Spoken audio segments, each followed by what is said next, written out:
On my wedding day, my sister made a scene. She threw champagne, smashed my cake, and shouted, "This is what you get for acting like you're better than everyone." My mom hugged her, saying, "She just needs to let it out." I said nothing. That night, I did what no one expected. I pulled her college tuition deposit and froze the co-signed lease. At 8:40 a.m., they got the real news. It's wild how one moment can rewrite every single memory you thought was solid. September 15th was supposed to be the happiest day of my life. 60 guests, acoustic guitar playing softly in the background, the barn venue lit with string lights and candles everywhere. My fiancée Claire looked like she'd stepped out of a fairy tale in her lace gown. I'd worked my ass off for years, corporate consulting gigs, red-eye flights, sleeping in airport lounges, getting underpaid just to stay in the game. I finally made something of myself. I thought for once I was allowed to celebrate that. My sister Bryn didn't see it that way. She came late. That should have been my first clue. The ceremony was already over when she breezed in wearing a metallic rose gold dress like it was New Year's Eve.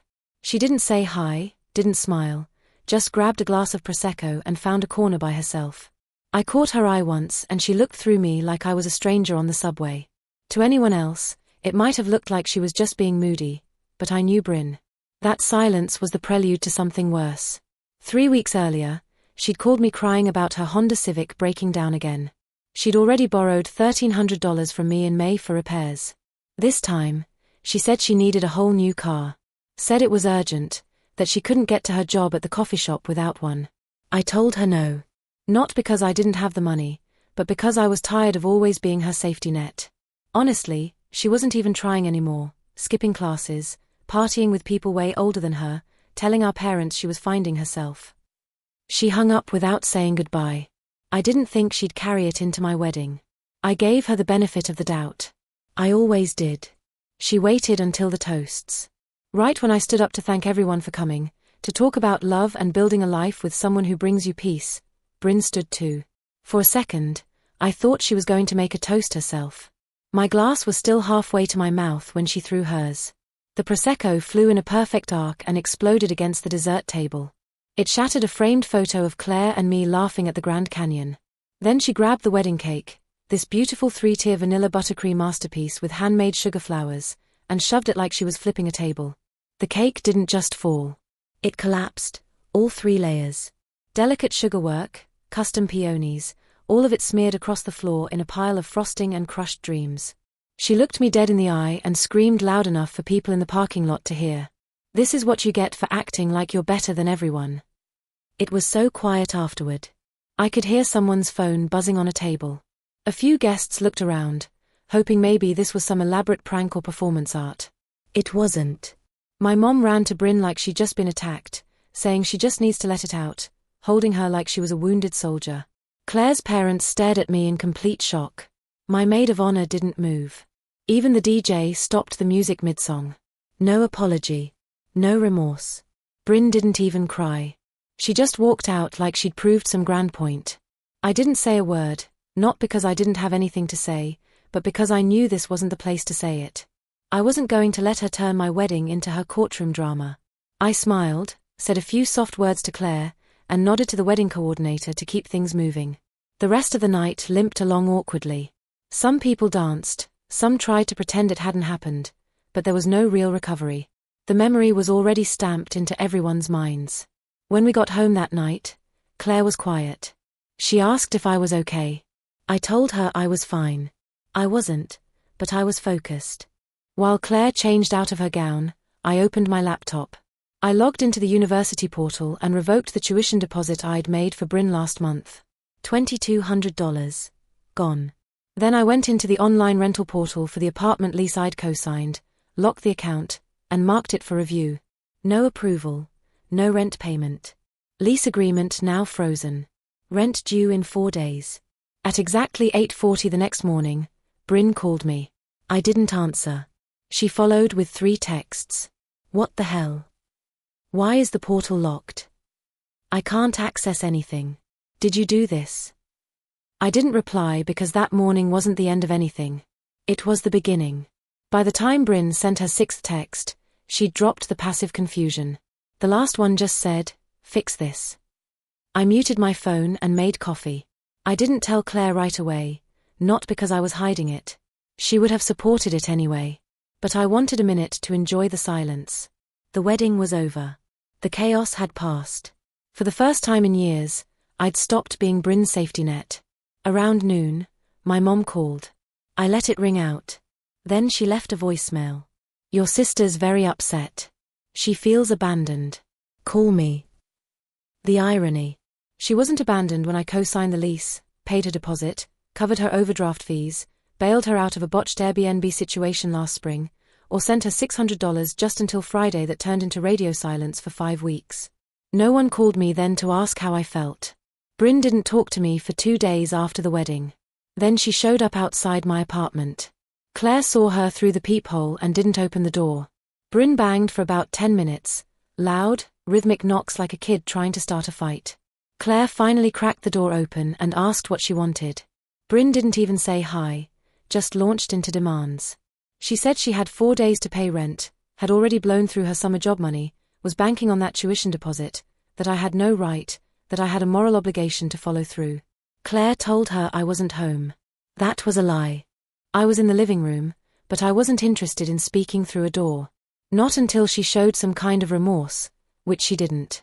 She left shouting something about legal rights, about how I couldn't just yank everything without warning. But she was wrong. I'd checked the lease. I was the primary on the account. She was just the resident. She had no power over it. Not legally. I could pull the plug and I had. 3 more days went by. She sent me an email with the subject line, "Are you seriously doing this?" Inside, she laid out a full breakdown of her upcoming expenses, textbooks, groceries, her phone bill. She wanted me to reinstate the tuition, said if I didn't she'd have to drop out for the semester, that if she got evicted it would be on me. Then she tried the guilt trip, saying she ruined the wedding because she was overwhelmed, that I should have understood, that I was the only person in the family with real money, that I was letting it go to my head. I didn't answer. I forwarded the email to Claire with a note, "Your turn to read the circus." That's when Bryn escalated. She showed up again, this time waiting until Claire got home from work and trying to slip in through the door behind her. Claire didn't scream. She grabbed Bryn by the arm, dragged her into the hallway, and told her if she ever tried that again, she'd call the police. Then, without warning, Claire grabbed a fistful of Bryn's hair and shoved her down the hall. No drama, just raw, clean force. Bryn shrieked and stumbled, but Claire didn't even flinch. She shut the door and locked it like she'd just taken out the trash. 10 minutes later, my phone lit up again. This time it was my dad. He started the call with a sigh. "Look, we need to talk about your sister." I asked him what exactly he wanted to talk about. He said she was spiraling, that I needed to help her land, that what she did at the wedding was just emotions, that I shouldn't take it personally, that I was old enough now to be the bigger person. I told him I'd already done that for years. He told me not to punish her for one bad moment. I told him it wasn't a moment. It was a pattern. I hung up when he started talking about family unity, because at that point I knew something neither of them had admitted yet. Bryn wasn't spiraling. She was just finally falling. After Claire threw Bryn out, we didn't talk about it right away. We just sat on the couch with wine like nothing had happened. But I could feel something shift between us. Not in a bad way, more like something had settled. Like Claire had drawn a line in permanent ink, and neither of us had to guess where she stood anymore. Bryn didn't come back the next day, but she didn't disappear either. She started sending Claire texts, apologies wrapped in guilt trips, little paragraphs pretending to be mature but always ending with some variation of "she owes me." Claire ignored them, blocked her number after the 4th message. Then Bryn switched tactics. She texted our parents, saying she was being physically attacked and treated like a stray dog by Claire. She made it sound like she'd shown up to reconcile and Claire had ambushed her. That's when the group chat happened. My dad added me, Claire, my mom, and Bryn into one chaotic vortex and typed out, "Let's have an honest talk without yelling or blocking. We are still a family." Bryn chimed in first, said she was hurt, said she acted out at the wedding because she felt invisible, claimed I'd been rubbing success in her face for years. Then my mom joined in, told me it was time to move forward and forgive her while she's still finding herself. Ended her message with "She's still your baby sister." Claire left the group chat immediately. I stared at the screen for a long time. Then I replied with exactly 3 sentences. "She's not a baby." She's 22 and she needs to learn the cost of disrespect. I'm done. Silence after that. No one replied. No typing bubbles. Just that weird quiet digital tension that feels louder than shouting. 2 days later, I heard through my cousin Jenna that Bryn had packed up and left her apartment, couldn't pay rent, couldn't find a subletter. The lease company contacted me for final paperwork. I didn't fight it, signed it all off, made sure my credit was safe, and moved on. But the real kicker came a week later. Bryn enrolled back in school, not under my name, under my parents'. Turns out they paid the tuition themselves. After all the complaining about money, after all the guilt about not having the same opportunities as you, they just pulled out the credit card and paid it quietly. No announcement, no apology, just did it like it had been an option all along. So they had the money. They just didn't want to spend it on her when they could pressure me to. I was done. I wasn't angry. I just felt clear. Claire and I sat on our balcony that night drinking cheap Pinot Grigio and eating leftover Chinese food. I told her I felt like a decade-long weight had been cut loose. She smiled and said, "Good. Now we can actually live." That was the first night I truly believed her. About a week after Bryn officially left her apartment, things went quiet. No more angry texts, no surprise visits. For the first time in a long time, it felt like the storm had passed. Then my mom called. No hi. No how are you?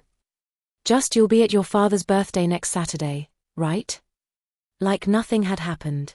Like my wedding hadn't been hijacked. Like my sister hadn't caused a scene people were still talking about weeks later. I said I wasn't sure. She paused then said, "Bryn will be there. I want you two to talk like adults. And I want you to stop being so cold." That part hit weird. I was the cold one. Not the one who trashed a wedding cake and screamed in front of a crowd. Not the one who'd been living off me for 3 years.